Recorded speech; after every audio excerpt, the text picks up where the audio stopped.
Well, Brian and I had some time on our hands. We were both unemployed from the recession. Ted's in there. Ted's up in the front. Yeah. There's a lot of people out of work right now, a lot of smart people, a lot of engineers, a lot of artists, a lot of creative people that do not have jobs. And they're surrounded by the only medium, only material they can get their hands on at low cost, which is junk, basically. You know, we're generating millions of tons in America a year of waste, and we're going to run out of time. We're going to run out of space. When we see that scrap, we think to ourselves, wow, there's a lot of stuff in this country that people are just tossing out. I found one of these, so I'm looking for the other end of it. The material's endless. The variety of material that we can work with is endless. Anything from, just paper, Tupperware, fabrics, paintings, household chemical goods. Of course, we're focusing in on perhaps personal luggage. I'm looking for powered subwoofers, speakers, powered supplies, any sort of amplification like this.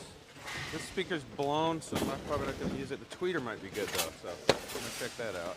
We decided that the material that was not being used could be turned into something artistic or creative. Nobody wanted, of course, this nasty old vacuum cleaner. It takes stuff that's unwanted and it makes something that people can sometimes be quite floored over. And Brian, being the electrician, he figured out how to hack into some amplifiers that we were finding in the waste stream, and he kind of created the first prototype Scrapblaster. Welcome to Scrapblaster Labs.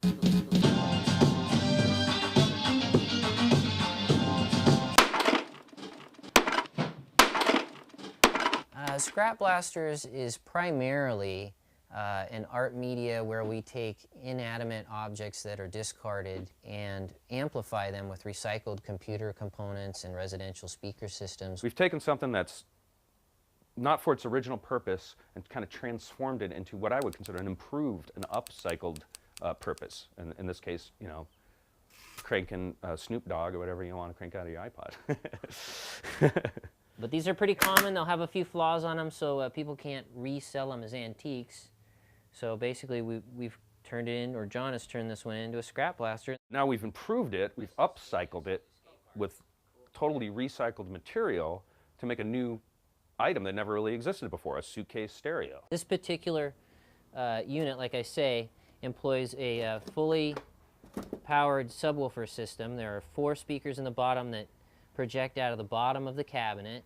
Our imaginations really got going into what we could put them inside of, and since then it's just been kind of an evolution. We started out with a few art shows, and people quickly got interest in the upcycling theme of it. You can just see people's face light up, and they're just like, oh my God, is that a Hoover? And a lot of people come up and comment and say, my mother or my dad had that vacuum cleaner, and then, of course, they're hearing the sound emanating from it, and they're floored, so it has quite a bit of pop.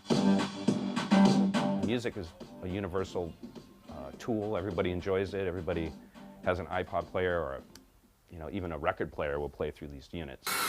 That's our center line, so as long as we keep our brackets. Some nice tweeters in here though. Some of these are literally like building a ship in a bottle.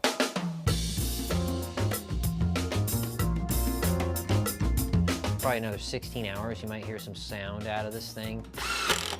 Most of those amps are, less than 10 years old, and millions of them were produced and thrown out onto the market. So, we're just kind of playing with the edge of an iceberg, if you could say, of material. We wanted to kind of stop that in our own little way, and either reuse the material so it doesn't go back and get melted down in China and put into a new toaster that gets brought back to Walmart. They estimate about 40 million tons a year of e-waste is cast out, and that's not even captured for scrapping or reuse. This country is so up to our eyeballs in junk and garbage that we've purchased. You're throwing energy out when you throw stuff into the trash. You're throwing energy, because it took energy to make that. So that's a little tweeter that you can attach. In this economy, being able to recycle is great for the self and the community, but also being able to create an economy out of it is furthering that dimension of recycling. People have just realized, that you don't have to throw out that toaster, so quickly. The trash can is a word and an item that should not exist anymore. There's no such thing as trash. There never was. reuse of products, or extending the life of products, or reimagining a product that you into something you never thought of before. For whatever reason, that's appealing. The DIY movement is really huge. It's exploding right now. Seems like we're kind of in the middle of the big wave of it. Can we stay on the edge of that surfboard, so we can ride the wave all the way to the shore? We'll see, you know, we'll see. We're gonna try. And the super tweeters. Yeah, that's looking pretty good. Watch CityStream Thursday nights at 7 on the Seattle channel, or get video on demand and podcasts anytime at seattlechannel.org.